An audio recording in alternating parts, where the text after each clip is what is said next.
Clearly, I'm busy, but it's fine. I just trying to put my shit together too. I don't know why I came along with this one today, but I just thought it is wise for me to bring this along. This is a tie, cravat in French. Since I really think I should be having a shirt on today because I have this with me, right? And we are going to be talking about what makes men attractive. So I'm just trying to stay one, but unfortunately I can't have this on with my turtleneck. So how many of us even know how to knot this as a gent? You need to know. You need to learn how to put this together to look so fly when you get into this beautiful garment, this beautiful suit. I think that should be a lesson on its own, but I guess I'm going to do it today so some of us can see the outcome of this. So this is Cop Quest, and with you seated is Marvin Tabi Ashu, your own favorite host. If you are just tuning in for the very first time, please feel free. Make this place a home for you. Leave us with a comment to learn from you and to learn from us. You could pick up something or drop us something. It's a two-way thing, isn't it? So it's a general question today. What makes men attractive? I want to get these comments coming. I want to get your sincere opinion about your thought regarding this. But it's a $1,000,000 question as well. And I think it comes with different answers for nearly everyone, isn't it? Based on our understanding, based on our experience, and based on our expectation. So for me, I'm just trying to stay attractive. I'm just trying to stay fly. That is why I came with this. But that notwithstanding, I won't take much of your time today since it's a weekend and I'm about to jump out to see what the city holds for me and my beautiful wife. I can't keep a lady waiting, if you know what I mean. So, number one on the list for me would be well-groomed. What will that mean? Be well-groomed. I remember when I put up my business back then in Athens, it was named Ashu Grooming Salon. And somebody said grooming was supposed to be when you're dealing with animals, to groom them into behaving well, to get them domesticated. But I said, no, it's not about that. But it's not necessarily about that, but it also has to do with our physical appearance. You taking care of yourself as a man, you cleaning yourself, your public hair, facial beard, facial hair, and even your hair. Personally, for me, I visit a barber shop like every 2 weeks. Not everybody has that capacity, right? But I don't just like to see my hair, going the other way around. So I have to make sure I try to visit or make sure I get myself cleaned up like every 2 weeks just to keep my looks intact. So this is something that we all have to worry about. What people really think of your physical appearance, your personality. It's not like everything that you're going to be doing really has to do with what people really say about you. No. But that again should come at the bottom of this. That has to do with confidence right now.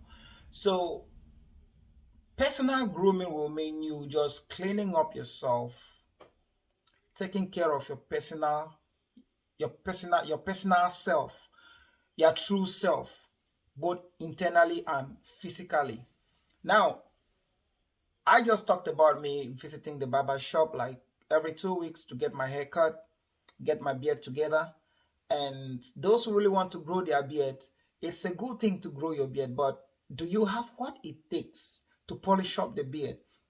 It really will make no sense for you to keep, a whole full beard if you do not have the time to oil it, to moisturize it, to comb it out, to straighten that hair up because when it entangles, it makes you look shabby and that deters on your physical appearance, right?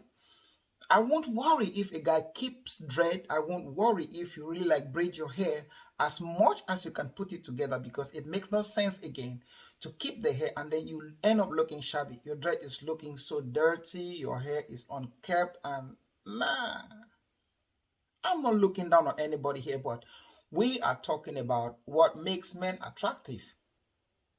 And grooming is one of those things. You do not necessarily need to go for the most expensive garments, just something that suits you. Get it clean, get it ironed, get it pressed. Have a better presentation of yourself in the public. Remember, the goal of this is not to make other to give people the impression that you are doing fine, but it is to heal yourself. Cleanliness is godliness, isn't it? So it's a form of well-being. It's a form of healing. It is therapeutic, if I may say. You look good, you feel good. You eat good, you look good. So that is one thing.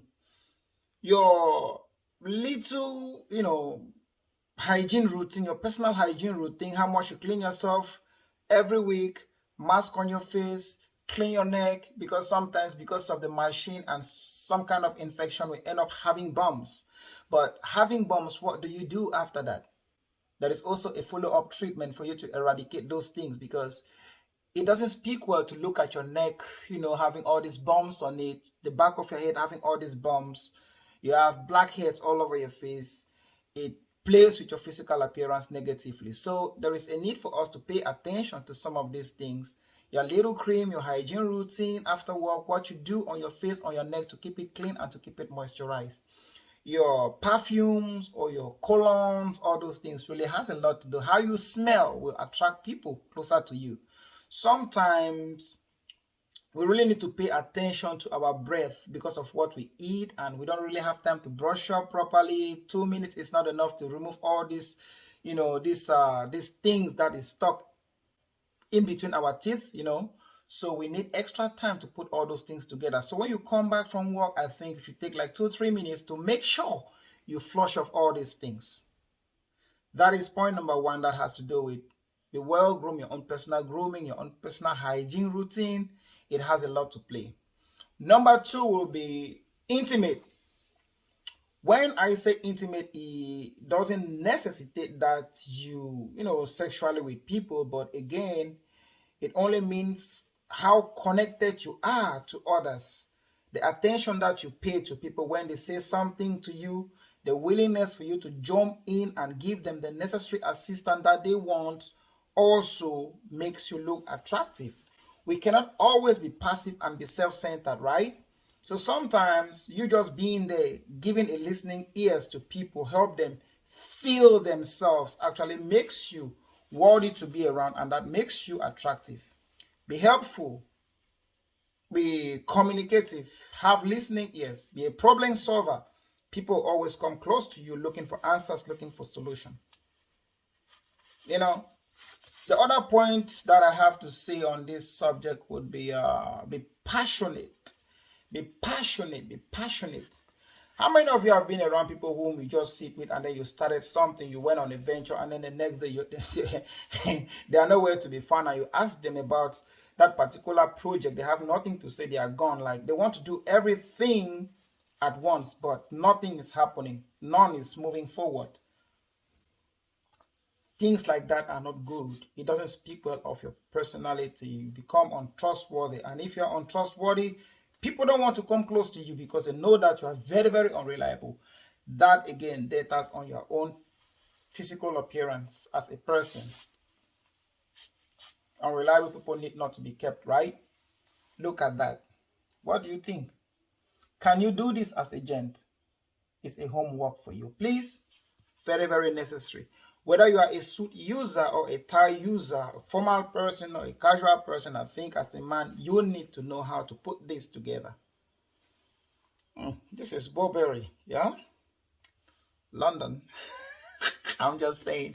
So, if you are passionate on something and people see your drive, the willingness, your ability to change things from A to B or move things from A to B, see the attention that you put into those details, man, it speaks a lot about you. People really want to know more about you, and that is a magnetic field to me. Another thing will be confidence. A lot of people say, oh, I'm confident, I'm bold. Yeah, all of us could be confident. But again, confidence has to do with how you carry yourself, how you walk,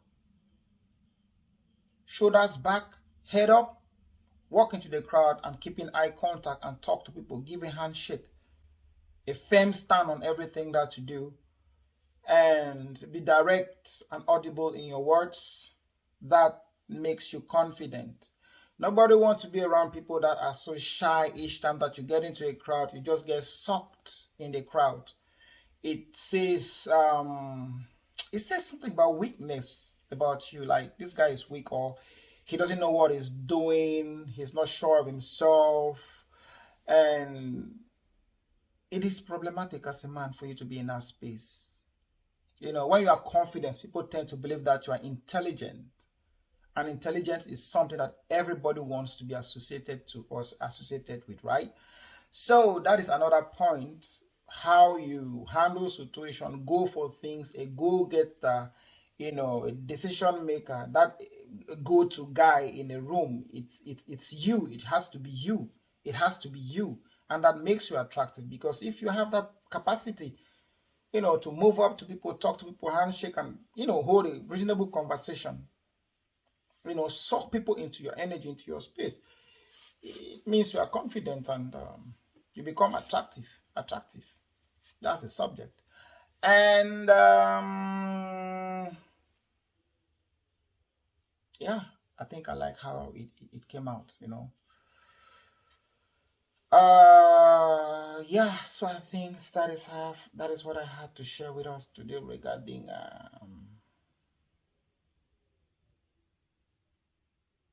what makes men attractive.